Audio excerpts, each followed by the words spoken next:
Friends, આજે આપણે બનાવીશું કાઠિયાવાડી સ્ટાઇલથી સેવ ટામેટાં. એના માટે મેં મીડિયમ સાઇઝના 5 ટામેટાં લઈ લીધા છે. હવે એને ઝીણા ઝીણા કટ કરી લઈએ.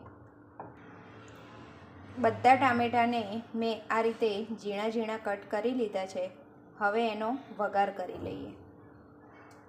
વઘાર કરવા માટે એક પેન લઈ લીધો છે. ગેસની ફ્લેમ ચાલુ કરીશ. એમાં એડ કરીશું 4 ચમચી તેલ.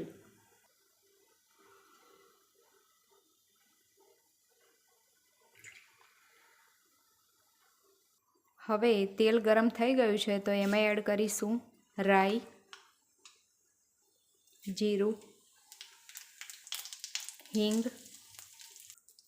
હળદર પાવડર, તમાલપત્ર અને સૂકું લાલ મરચું. હવે એમાં એડ કરીશું ટામેટાં.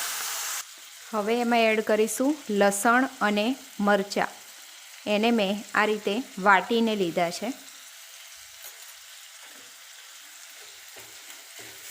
બધી વસ્તુને મિક્સ કરી લઈએ.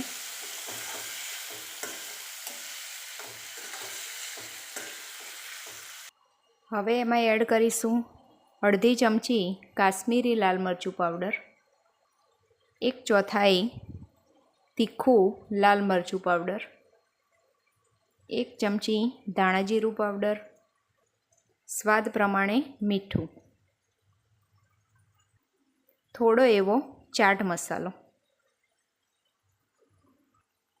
1/4 ગરમ મસાલો. બધા મસાલાને ટામેટાં સાથે મિક્સ કરી લઈએ. ટામેટાં સોફ્ટ થાય ત્યાં સુધી એને થવા દઈશું.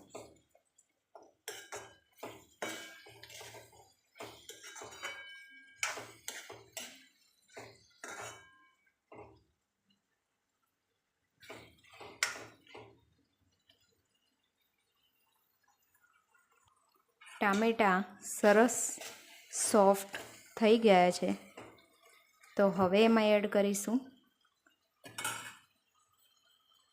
રસો થાય એટલું પાણી.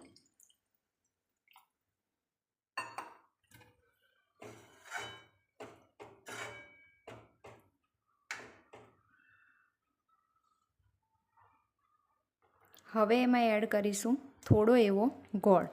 ગોળ નાખવો ઓપ્શનલ છે. ટામેટાની ખટાશને બેલેન્સ કરવા માટે મેં ગોળનો ઉપયોગ કર્યો છે. હવે ધીમા તાપે શાકને થવા દઈશું.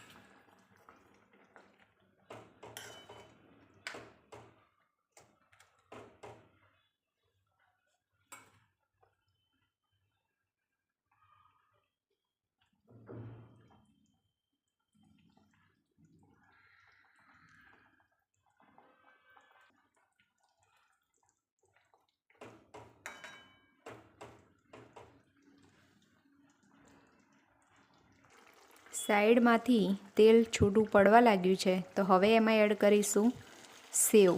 અહીં મેં રતલામી સેવનો ઉપયોગ કર્યો છે. તમે જે પ્રમાણે તીખું ખાતા હોય એ પ્રમાણે સેવનો ઉપયોગ કરવાનો.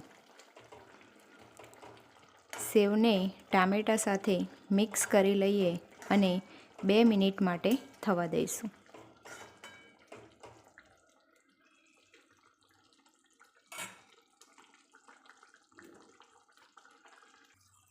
સરસ મજાનું સેવ ટામેટાનું શાક બનીને તૈયાર થઈ ગયું છે તો હવે ગેસની ફ્લેમને બંધ કરી દઈશું અને ઉપરથી એડ કરીશું લીલા ધાણા.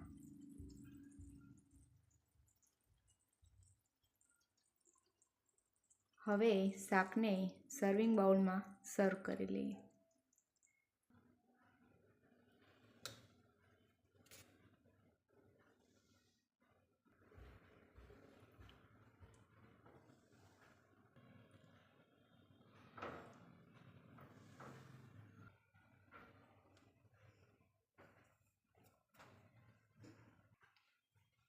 તો સરસ મજાનો કાઠિયાવાડી સ્ટાઇલ સેવ ટામેટાનું શાક તૈયાર છે. જો તમને મારી રેસીપી ગમી હોય તો મારી ચેનલને લાઈક, શેર અને સબસ્ક્રાઈબ કરવાનું ના ભૂલતા.